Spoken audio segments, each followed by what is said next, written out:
মধ্যপ্রাচ্যে উত্তেজনাপূর্ণ পরিস্থিতির মধ্যেই কূটনৈতিক তৎপরতা বেড়েছে। ইরানের পররাষ্ট্রমন্ত্রী আব্বাস আরাকচি ইসলামাবাদে পৌঁছেছেন বলে জানিয়েছে দেশটির রাষ্ট্রীয় গণমাধ্যম। অন্যদিকে হোয়াইট হাউস জানিয়েছে যুক্তরাষ্ট্রের দূত স্টিভ উইটকফ এবং জ্যারেড কুশনার শনিবার পাকিস্তান সফরে যাচ্ছেন। এই সফরকে ঘিরে আন্তর্জাতিক মহলে কূটনৈতিক অগ্রগতির সম্ভাবনা নিয়ে আলোচনা শুরু হয়েছে।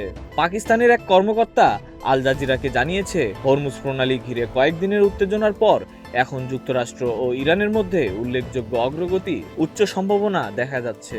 বিশ্লেষকদের মতে সাম্প্রতিক এই কূটনৈতিক যোগাযোগ পরিস্থিতি শান্ত করার একটি গুরুত্বপূর্ণ উদ্যোগ হতে পারে। Text report, news flash 71।